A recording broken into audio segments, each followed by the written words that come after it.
So what I'm trying to do, guys, is that I have this template, this project, Python coding template, right? I'm trying to take my telecom data and I'll set up the code right now on the call. You can see how templatized codes are very, very powerful in getting the job done in a very seamless manner. Okay. So I have my data stored somewhere. I think this is the location. So I'm just going to take this, kind of copy this and come here and update this part.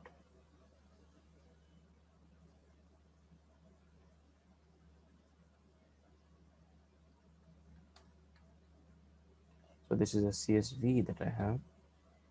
I think I have shared a Excel version with all of you. Doesn't matter. You can read whichever version. I think I did. I don't have the file with me.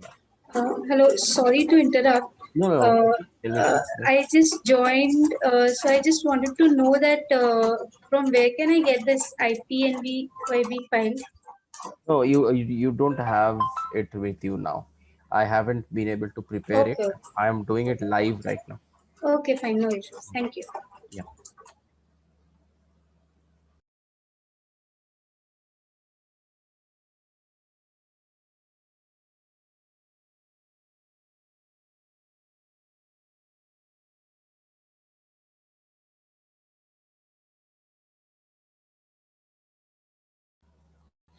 Yeah, guys. So I don't have this. I think I have shared the file with you, right?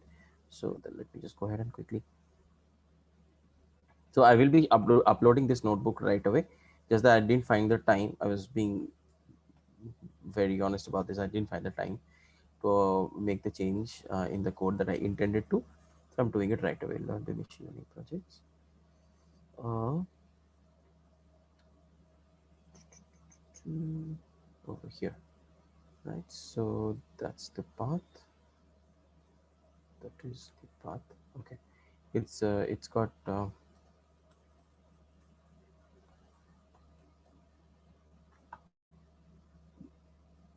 forward slashes, backward slashes, right?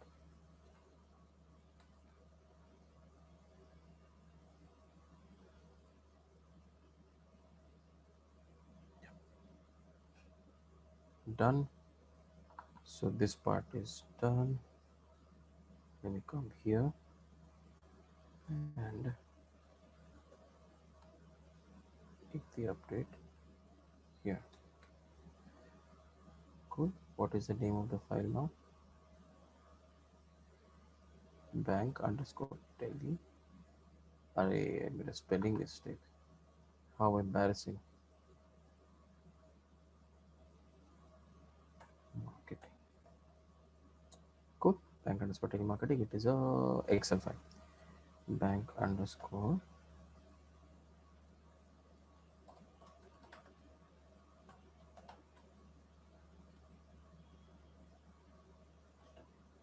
should not be an issue anymore.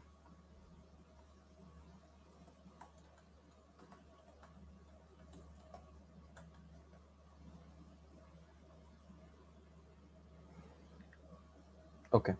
So reading the data shouldn't take that long.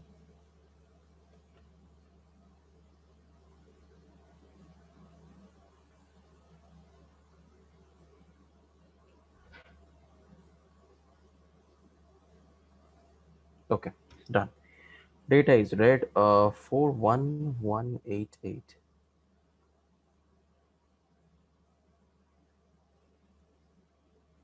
Okay. Yeah, this is matching. See, I always like to cross check 41188 21. Correct? 41188 21. Okay, awesome. Awesome. So if I just check the first 5 rows, we can see a bunch of values here. This is our target variable, yes, no, right? And all of these things are there. There is no ID variable as such. I'm not running this snippet. This we can run to make sure the display doesn't have any warnings thrown at us. All the variables need to be shown. How many missing IDs? I can get rid of this because I don't have any IDs. Dropping any ID feature, I'll get rid of this.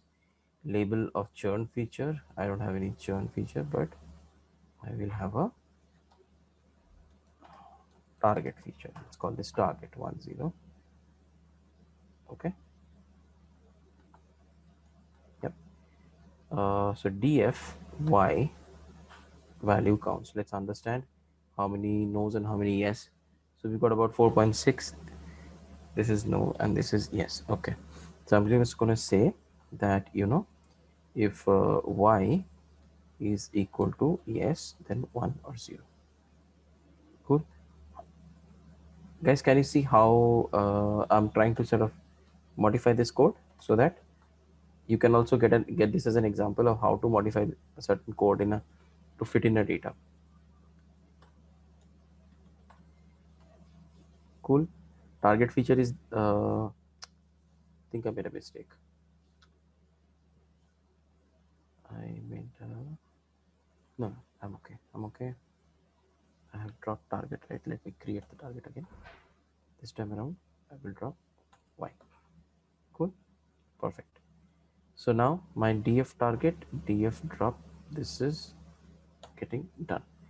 Everything is getting like so far so good, right? You guys are able to follow so far what happened? All right. So now I'm getting the event rate. Just change the markdown to something like this. Y dot mean gets me the event rate. 11.2% is my event rate. Let me go back to my earlier data code. And let me just check, double check. Always keep double checking. Wait a minute. Where is my target variable? Okay. Yes, 11.2%. Okay, 11.2%. Cool. So I am fine. And now let me split my features into numerical and categorical. So I do this quite simple. Now let us understand. Here I'll try to make some changes. Okay, what I want to do here is I want to look at the features actually.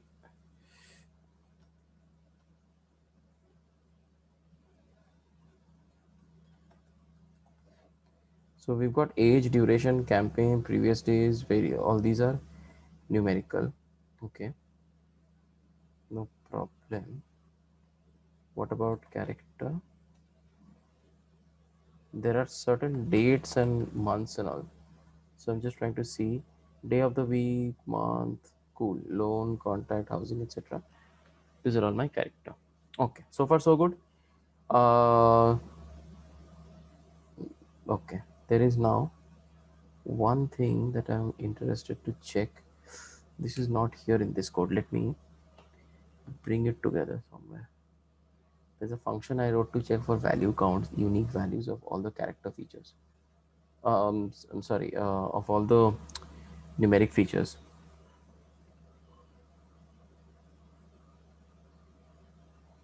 Yeah, this one, right? Unique level. So I'll bring this function over here. Here I want to bring it, and okay, df value counts on the displays. Let's see. Do we have anything less than 8?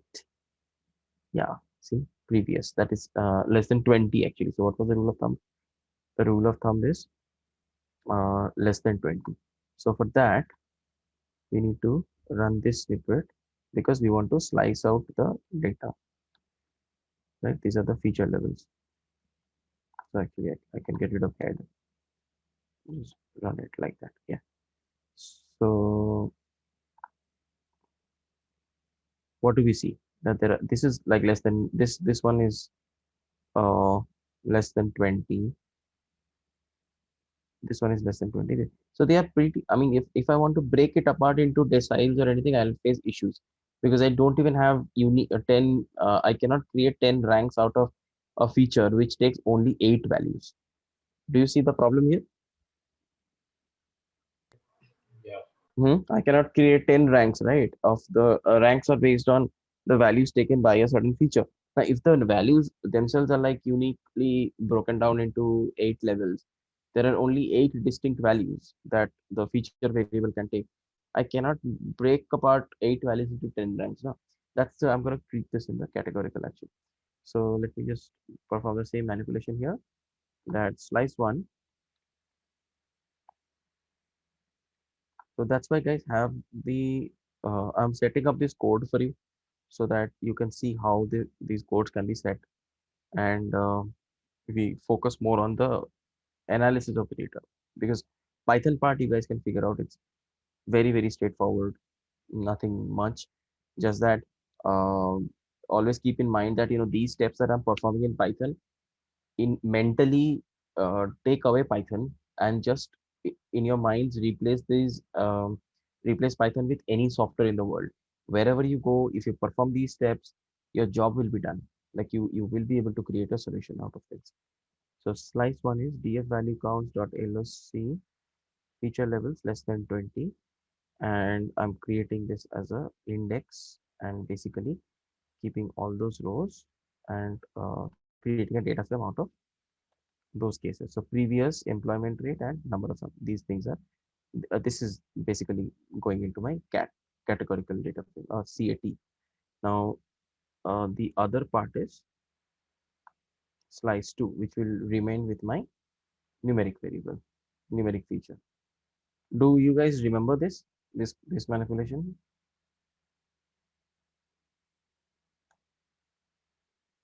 So all I did was I had my numerical data frame, right? So I basically took it into two, converted into two parts based on the unique levels of the data. Okay. And finally, my character variable is created. See, my character variable now, I've got these previous employment rate, number of employees. They are now a part of my character data. Okay. And my numerical data frame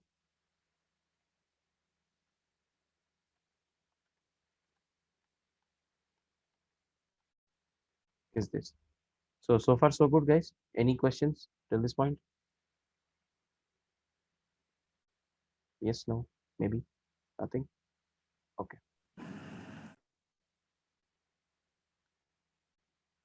Okay. Are all of you able to see my screen? Are you guys able to follow? Please treat this session as a 1 hour session in which you learn how your the reason. See, the whole thing is this: why are codes supposed to be structured? Because if codes are not structured, you will end up spending too much time trying to solve a project. But you guys don't have that much time, and all of you do not have the same requirements. Not all of you come from the same backgrounds, right? So how, like for example, if you want, somebody might be interested in marketing, someone may be interested in risk, someone might come from insurance background. It depends on your diverse set of interest and the domain that you want to go into. So next time when you yourself go to Kaggle, right, and pick up any data, you can see how you can use the Kaggle data to create a solution for yourself. So that's what I'm using this session to give you an example of. Okay, I hope that is fine. All right. So now outlier analysis of chemical features. Let me create a simple. Okay, so this is going to be outlier. So I can get rid of these. Right. This is gone. This is gone. This is gone. Okay. Outlier analysis. So let's run this.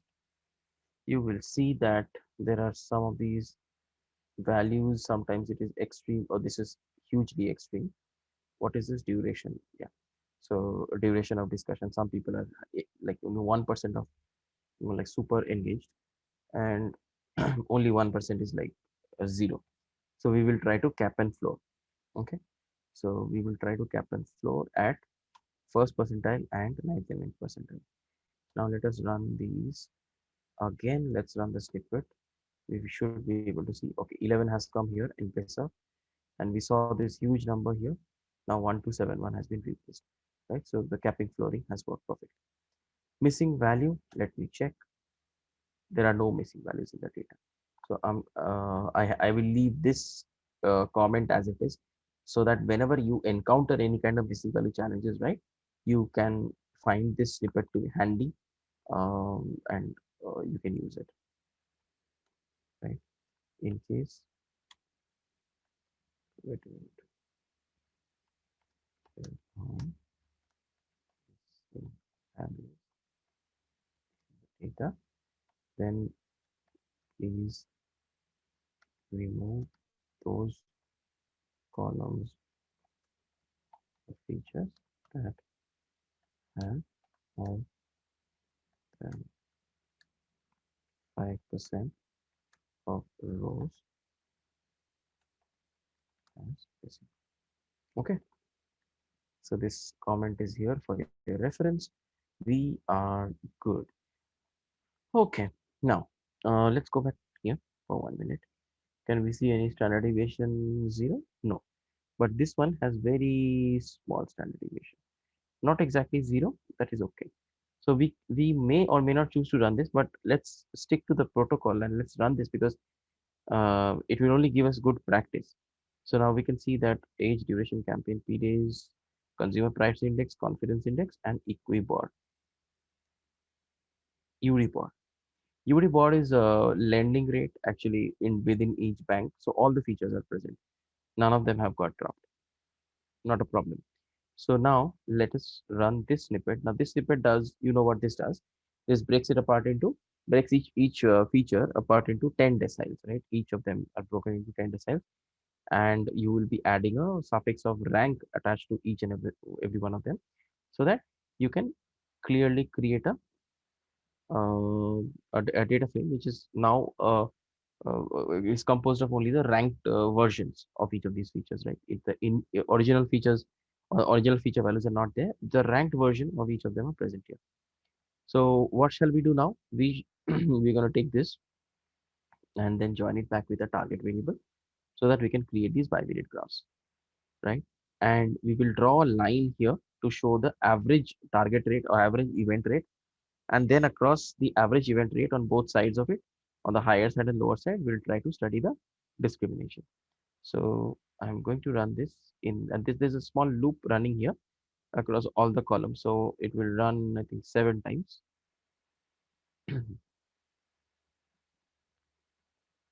But as you can see, I am not even changing anything in this code because I am following a very standard naming convention of my data frame. Can all of you see the benefit of using these codes like this? Okay, this one is a not a good predictor, right? Age is not good. Duration, phenomenal predictor, phenomenal, because if it's like super discrimination across all the ranks. Campaign, this is also not bad. The campaign predictor, because if you in with the number of times the person has been contacted, I think it is logical that the conversion will go down. The lesser number of times the person is contacted, it can go up, but it's good. But the only problem is that this bar is not very higher, much higher than 11.2. It is somewhat higher, so we can keep this. We don't want to drop it. The reason why we want to drop age is because it follows a U curve. Anything that has a U relationship is not really a good feature. Okay, P days rank. P days seems to be an issue. I should have probably kept this also in my. Yeah, looks like 27 unique values are there. I did not keep it in categorical, but this tells me that I should actually plot the P days separately. Okay, so I'm going to take the snippet from my code here. Wait a minute. Just take my P days. Mhm. One moment.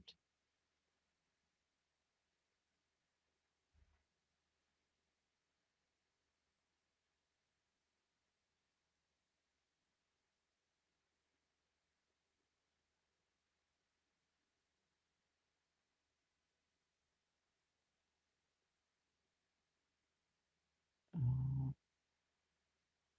Duration was good always. Um, 1 second. This is campaign. That's also not a problem. P days. Okay. Okay. As you can see, in this code snippet, quartile Q-cut actually. Q-cut has been able to do better justice because it has been able to break it apart into multiple values. Okay, somehow I did not get good outcome using K-bins as far as PDAs that particular feature is concerned. So what I'm going to do is I will use 1 second. I will just try to Xbin combine. No, I won't use that. Where is my original data? Num underscore one. This is what I will rank, or I could just use df because df is my original data anyway, right?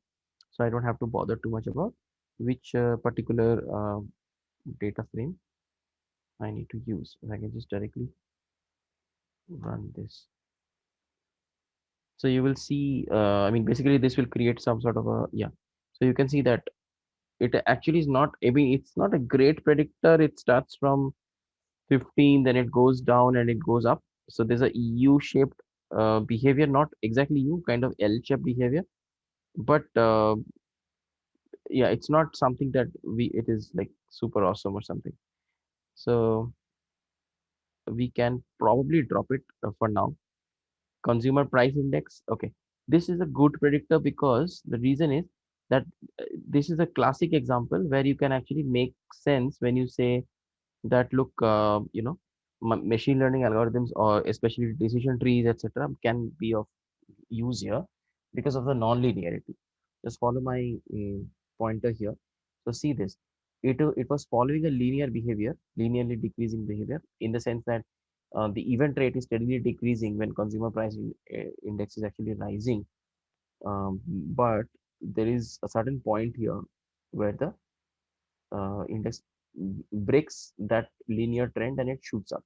So wherever you see this non-linearity kind of outcomes, consumer price index can be good. I'm sorry, these features can be good for machine learning. Definitely, this is not a good predictor for logistic regression though, but I think yeah, it is good for machine learning. Now comes similarly consumer confidence also. Euribor seems to be a good. The lower the interest rate, obviously, better it is. Like people are going to be taking uh, uh, the term more. But this is not the interest rate that you are paying to the customer. This is the interest that the bank is borrowing. So it looks like Euribor is fine. Consumer, this is also okay, but of course non-linear. This is fine. We can drop P days. We can drop age.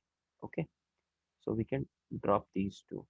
I'm keeping this as a markdown. Sorry, a comment over here, so you guys can check it up. All right, let me insert a snippet and say num1 equal to,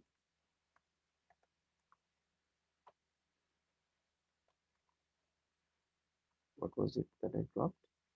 Age and P days, right? Age, P days.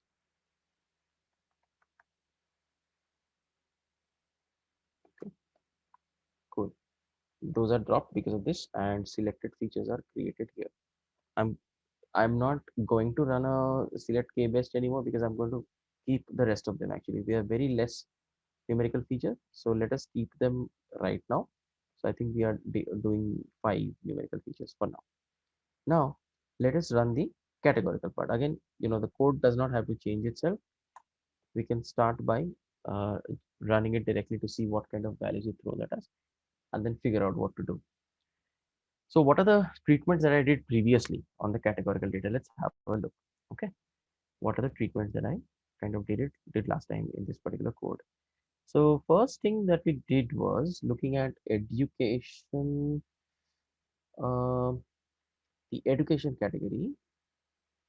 Yeah, there are I think three levels of basic education going on.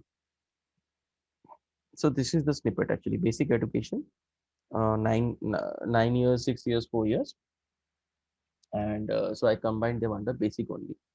And ed unknown, if uh, something is like, if the education is illiterate, then I combine that into the unknown part.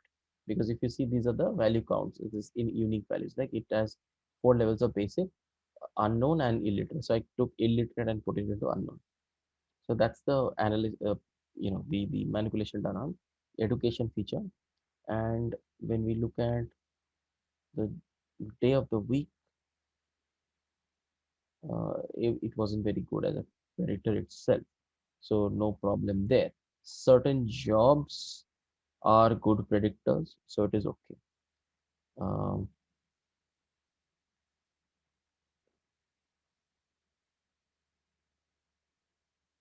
okay. Levels for job do have uniform frequency distribution. Um,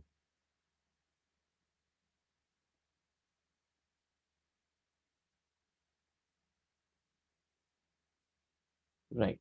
So the challenge in job was that people, we need to kind of also, make sure that the certain categories that suffer from the, a denominator impact because they're low in number, therefore event rate looks higher. But let us not drop it. Let's just keep it and see what where we throw that as. Okay. I think okay, marital, this is fine. There was something else that I managed to do last time. I think I combined a few levels of a certain feature. Contact process. Yes. Okay. Uh, Although we can keep it just the way it is, no problem. But what I tried to do was just try to combine the first 6 months and call this H1 and combine the next 6 months and call that H2. Then what happened that within H1 and H2, there was some discrimination, but you can see that it wasn't that much. It wasn't something to be very excited about. I mean, it's like 10% to 12%, but the averages were between 11.2. So there's not a lot of discrimination. So H1 and H2 were not like super awesome or something. Okay, so I think that was pretty much it. Yeah, okay, let's see. We should have the graphs. Okay, we have the graphs. We can see that this particular graph is actually not making a lot of sense. But in some cases, the event rates are high. They're really high, 25%, 30%. So let's keep the job categories. It looks like there is a lot of non-linearity, as you can see, it shoots up and down, but that's okay. Now comes marital.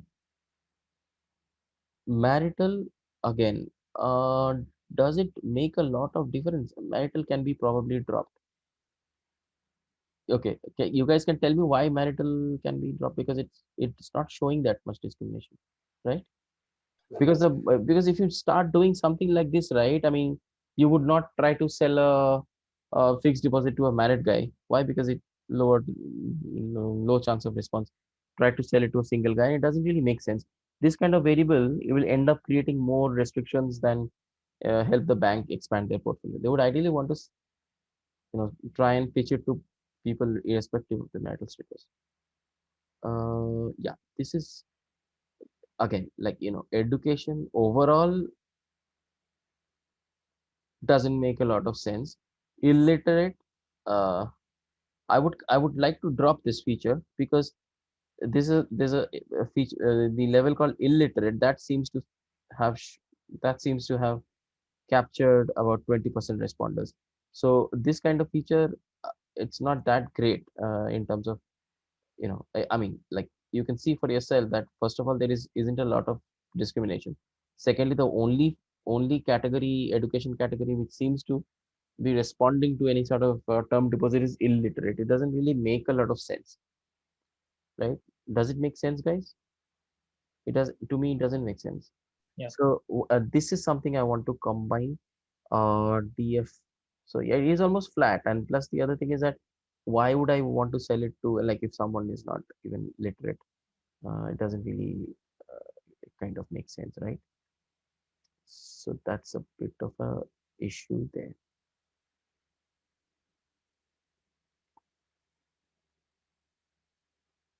What about okay, continuous variables? This is okay. Hold on. outcome. I'm looking for default actually. Contact doesn't make sense. Uh, I'm sorry, contact makes a lot of sense. But we will see that. But what about default?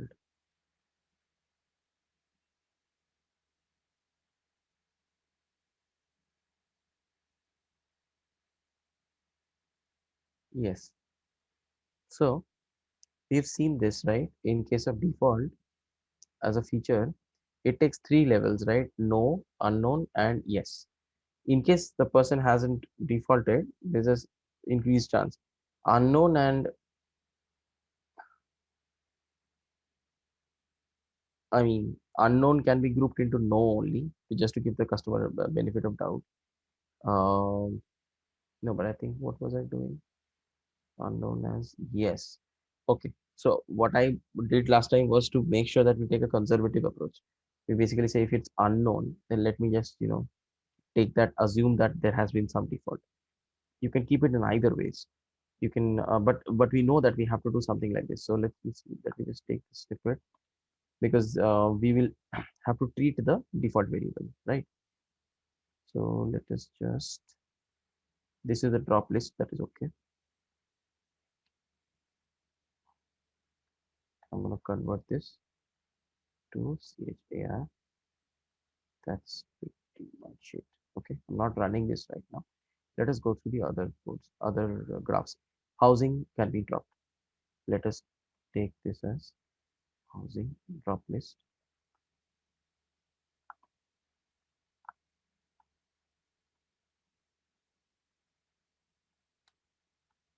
Okay, and education can be dropped.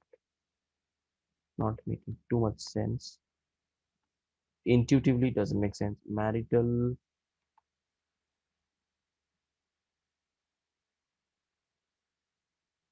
I did something weird, na? Sorry, what happened? Okay,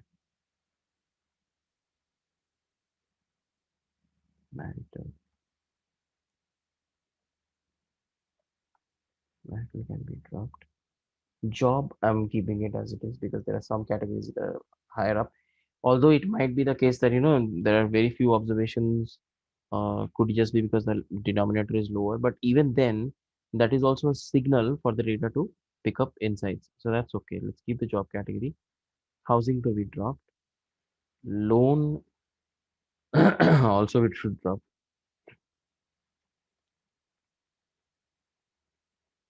There is absolutely is a flat trend, right? This one is good. Contact. This one is again like yeah. So month, right? It looks like let's keep the month as it is. I'm not going to change it to H1, H2. The reason why we don't shouldn't change it to H1, H2 is because I can dilute the overall power of discrimination. And we have seen that in the previous code that I showed you. Basically, it did get diluted. Day of the week. Does it really matter? Day of the week? No. No. Does it matter? But some months matter, right? Like it looks like, people get bonuses at the end of the year. So December is fine. The first quarter seems to be okay. Good chance of getting a response to term deposit calls. Day of week. Day of week. Let's take that. P outcome. Yeah, P outcome is a good variable. Let's keep that. Previous, that also is a very good variable. In fact, really good variable because all of them seem to be beating the sort of the average event rate, right? Now, I can do one thing. I can combine all of these cases into one category. Yes, no. I can make 1 0 also. That is also possible. So let me try to think about doing that.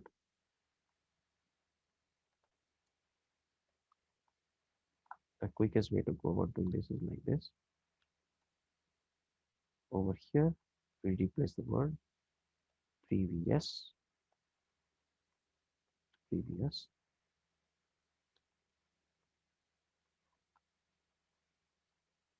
Now, instead of this condition, right? we say it is greater than 0, then let's call this as 1, else 0. Okay, and let's give this a name of previous indicator.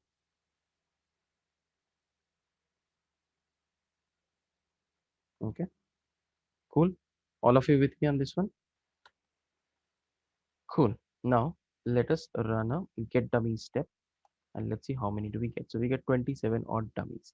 Out of 27, let us keep, just remove two of them. Let us keep the best of 27, 20, 25 odd dummies. X dum. What happened here? Input X must be non-negative. That's a problem with select K best. Certain values in our data are negative, but they are considered to be categorical because, like for example, consumer confidence index, that is negative. And how much is are we getting consumer confidence index as? Employee variation, acha, that is also negative. This one is also negative.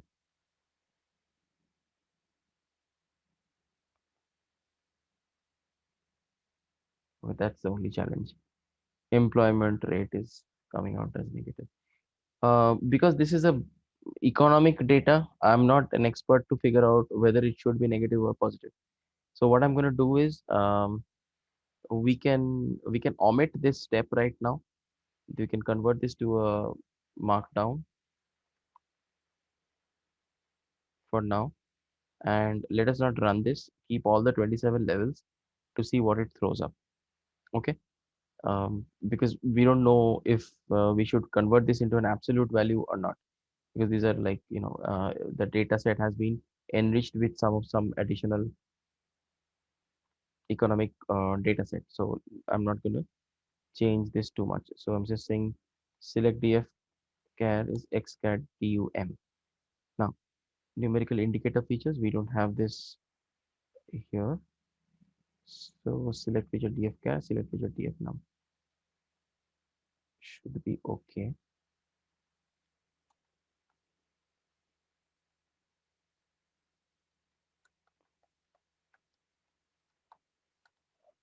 32, 27 here and 5 here, I think 5 here. So we have 32 features in all. Now split the data, check the event rates. Good enough. 11.1, 11.2. Guys, can you see these event rates? They're very, very close. And the 70-30 ratio is also fine. So we can be reasonably fine. Now this logistic regression, I'm not confident enough, but because there are a lot of data sets, there are a lot of features with non-linear kind of behavior. Although the model is built, let's see which feature is where. It's a long list of features, of course. Every month we are seeing some impact. May chance likelihood goes down. In October, December it should be good. October also, yeah. So logistic regression is giving counterintuitive results. Um, okay, but let's now move to decision tree.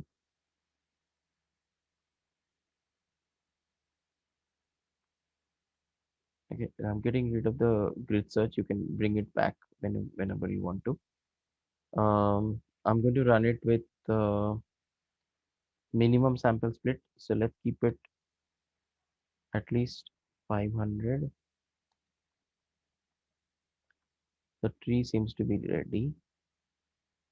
Now let me run this.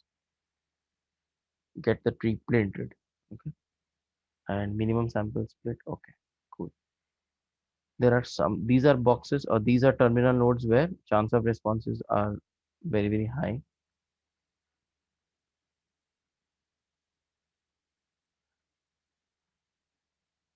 So if you see this, I think it starts with 11%. Yeah, 13. So this is the biggest, I mean, this is the situation, right? Out of training data, these many events, these many non-events. You will see that the percentage of events actually should increase in some of the terminal nodes, and percentage of non-event should decrease in some of the terminal nodes. That is how we can determine the whether whether the impurity is whether you're approaching a node of perfect purity. Okay, so lot of these features are considered, different levels are considered, so the tree can be interpreted that way. But this is just one single decision tree. What if I want to make a random forest out of this?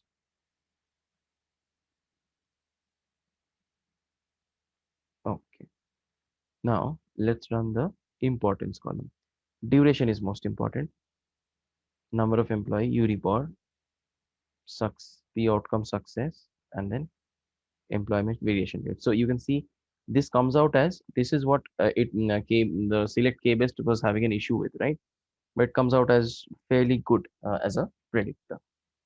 So what we can okay, now in case of GBM we'll do, but I guess we can get rid of the stacking for now. If you guys want to use stacking, feel free to. Let's fit the GBM model. I'm not running this snippet. You can run it. It's very similar to random forest, only it will show duration, I'm sure, as the biggest discriminator. Similarly, stacking will take some time, guys. Is it okay if I omit stacking for now? You know what to do here. I have made the change in the code. So you can try to run this. I'm keeping this as a markdown. Okay. And also the um, next two code snippets, basically, where you import the stacking classifier and then you fit the classifier. Okay. I'm actually not, I think it will take some time. Are we done with the GBM? We are done. It's very similar variable, except something changes here. P outcome success becomes the fourth. Consumer confidence intervals come here, and employment index actually goes quite below. I think it's at least not in the top five. So that is the biggest big change between random forest and GBM. Now let us evaluate what is going on, and basically we will use the 50% cutoff here. So log reg, look at this, 90% accuracy with F1 score equal to 0.49. This should tell you the recall is bad.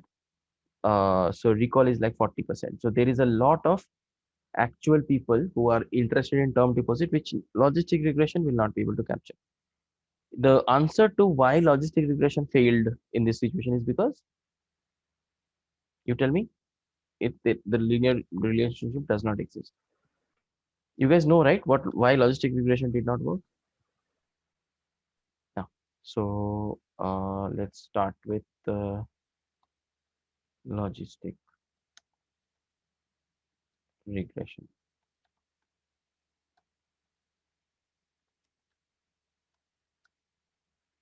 I might go 5 minutes over the top. Is that okay? Do I have your permission? I already feel very guilty. Actual event rate is 60% was in the first decile. Okay. Meaning not bad, but the cumulative event capture is also not that bad. Although because the 50% event is not working out, you can see this situation here. The actual event rate is the average event rate is 11%. Even here, the actual event rate is 14%, right? Now, at a 14%, what is the model predicted probability? So the recall cutoff, if you were to build a confusion matrix with a recall with a probability cutoff of 9.8%, not 50%, 9.8%, then your recall should be somewhere in the 90s, which is a good outcome, not a bad outcome. So in other words, logistic regression has not performed that badly, but with a 50% cutoff, it seems like it is not doing that well. So if you do plot a gains chart, it will look quite good. See, it's actually quite good. Let's look at the decision tree now. The decision tree cumulative event capture is 95. Of course, it is an improvement.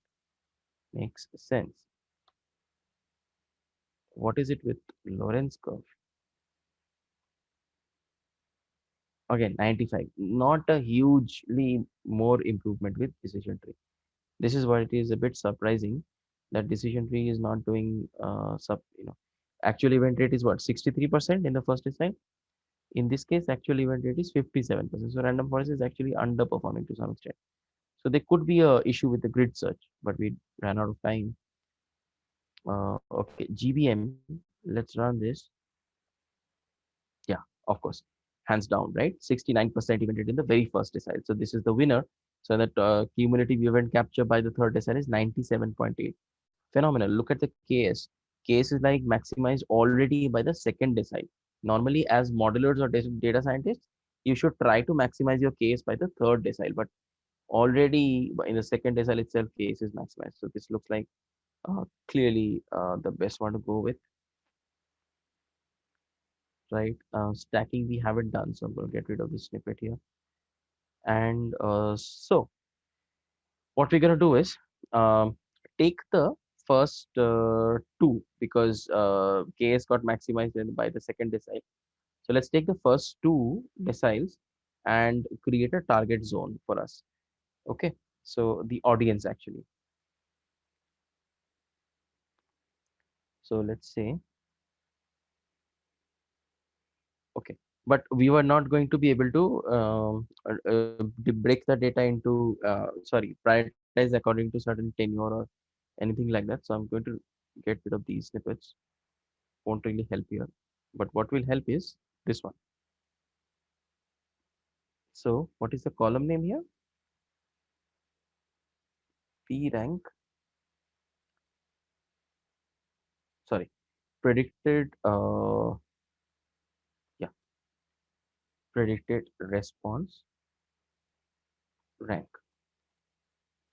Okay, let's see if it is greater than equal to 8, then it is actually not equal to, let's make it greater than, then it is top 2 and bottom 8. Okay, done. Now let me slice the data by, okay, why were we doing this analysis in telecom?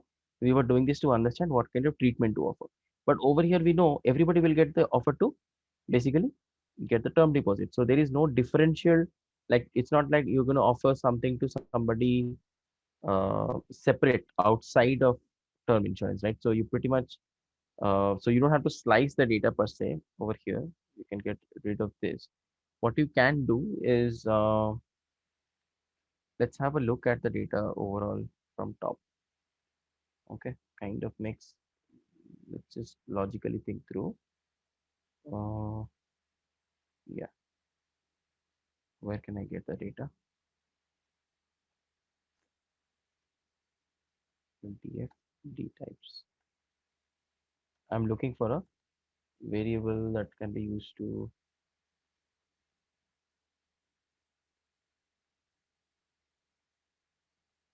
okay, day of the week, campaign.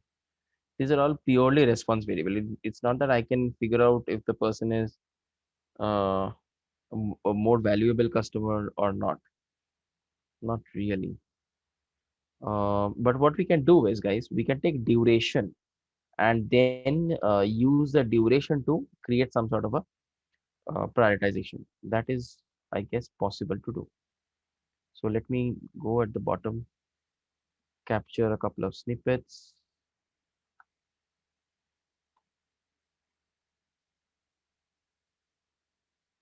What did I do here?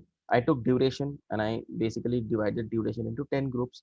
Now I'm grouping by duration to see minimum, maximum, and what is the minimum duration, average duration, and maximum duration for every single rank, right? What am I interested to see? I'm interested to see basically the average duration of a call in the data, overall data, so that I can create my buckets. So that is 258. 258 is somewhere here, right? So anybody falling into 8, 9, and 10 can be called as high duration. Anybody falling into up to 7 can be called as low duration. Yes or no? Lower than average, higher than average. Very easy to justify. Yes. Cool.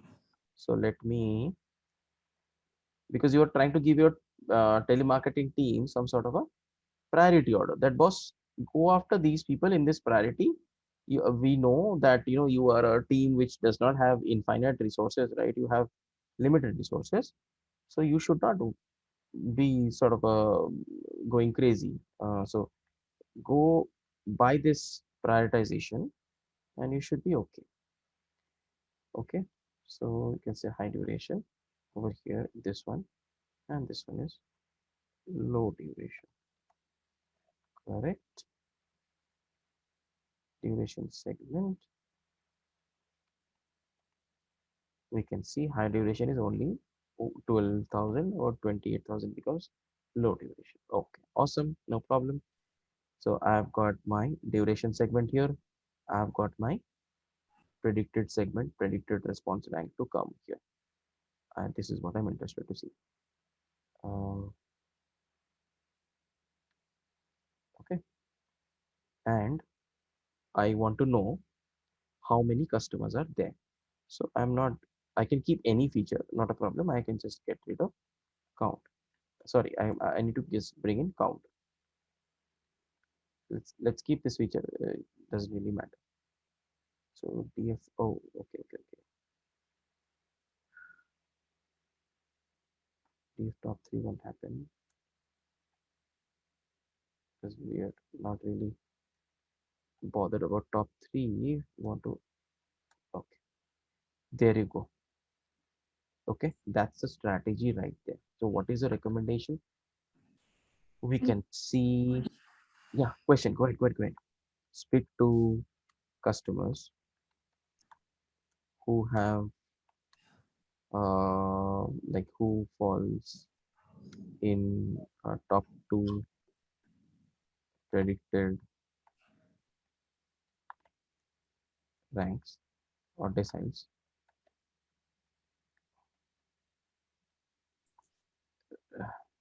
and also are in high duration segment. Yeah, so similarly, phase two will be, tell me, top two but low duration, right? You have spoken to them very low. So top two, low duration. Phase three, they are in bottom seven, but they have spoken for a long time. Bottom seven and high duration. Let's look at this.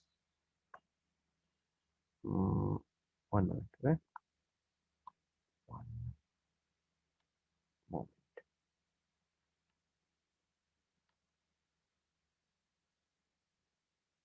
What's the predicted value? This is the predicted value. Okay, forget about the predicted value. We'll take the actual. We'll take the target actually. Yeah, and we are interested to see the average of the target value. So we'll get rid of all the other indicate functions. Let's see. Top two, yeah. So bottoming, very low chance. So you might want to say that only top two, I don't know, maybe like what, 25% of them. Give a lower weightage, any 25%. Right. That is the goal of my project session, that I want to leave you with that confidence that you can start thinking on your own and start like, okay, I can also, why don't I do this, why can't I just take, say, the two deciles here and then another decile, couple of deciles here, another couple of deciles here. So these are ideas that coming to you. So I'm very, very happy to see that that kind of creativity is getting generated, and that was the intent behind the project session so far. So that brings me to the end of the session here, guys. Thank you very, very, very, very much for sticking with me and being so patient with me. Have a great rest of your night, and I'll see you all hopefully a new topic next Tuesday.